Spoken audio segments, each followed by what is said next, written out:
Number one Shakib Khan, number one Shakib Khan, all out, all out.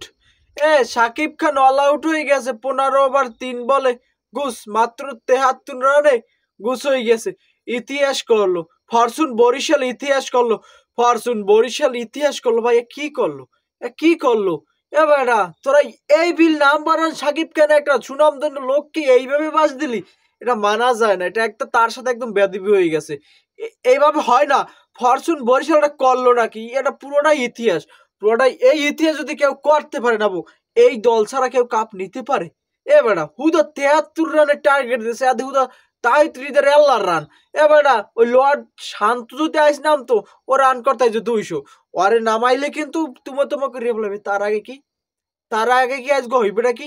Number one Shakib Khan, number one, তিনি number one সব জায়গায়। তারই দিয়েছে তুমাইয়া আমাদের Liton of the, lot of the power, Shanto ভাইয়ার প্রধান সহকারী লিটন দাদু, তিনিই গেছে, তিনি পারে নাই একটা, মানে 50 করতে পারলো না।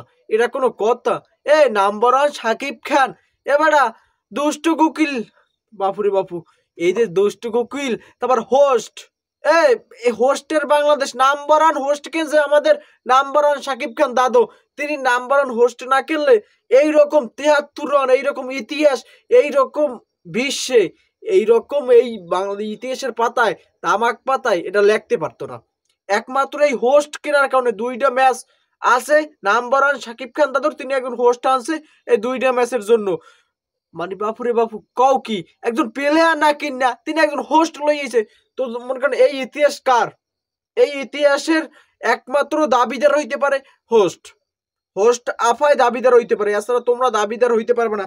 কারণ তিনি যে দেখাইছে, তিনি যে খেলা দেখাইছে, তার জন্যই তোমরা 73 রানে টার্গেট দিতে পারছো, আর এই ইতিহাসের পাতায় নাম লাগাইতে পারছো। আমাদের নাম্বার ওয়ান শাকিব খানের যে একটা, মানে যে কইবে নাম্বার ওয়ান শাকিব খান একাই 100, তার এই কল্লা নাকি? তার এই কল্লা যদি সাকিব খান আল্লাহ নাম তো, তার রান হইতে 20 ওভারে নর্মালে 300 350। তো বেটা তোরা 11টা প্লেয়ার মিলে রান করছে, মানে 73 রান 74 রান। আল্লাহ, তামিম ইকবাল তো নামামুই নাই গো, নামবি হুদা তা হইতে আল্লাহ। আল্লাহ খেলবে, স্ট্রেক খেলবে, তারপর ওপেন খেলবে, সব খেলবে আল্লাহ। তাহিতিদের ফলে দিস দেখবেন, তাহিতিদের পাকান্ডা পাকায় কি বাপুরে বাপু, কেউ পারলো না। এটা মানা যায় না।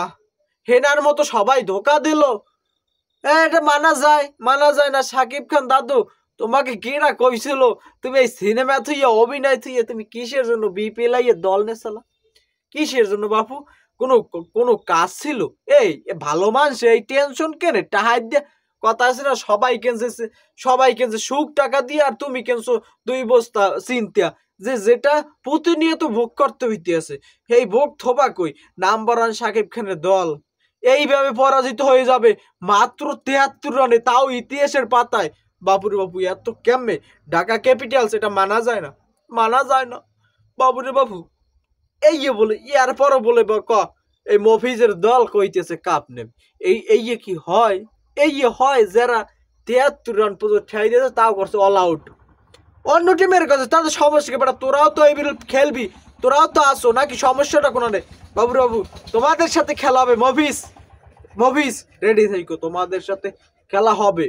যাই কো না কো, আজকে ইতিহাসের পাতায় নাম্বার ওয়ান শাকিব খানের পাতায় লাগবে, এই সারা বিশ্বে লাগবে ইতিহাসের পাতায় নাম্বার ওয়ান শাকিব খানের দলের। ঢাকা ক্যাপিটালস 73 রান করছে, তাও অল আউটে 15 বল 3 বলে রান করছে 73।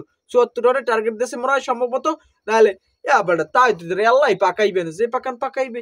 এই তো শাকিব খান ঘুমে চিন্তা করে কুল পাইবে না।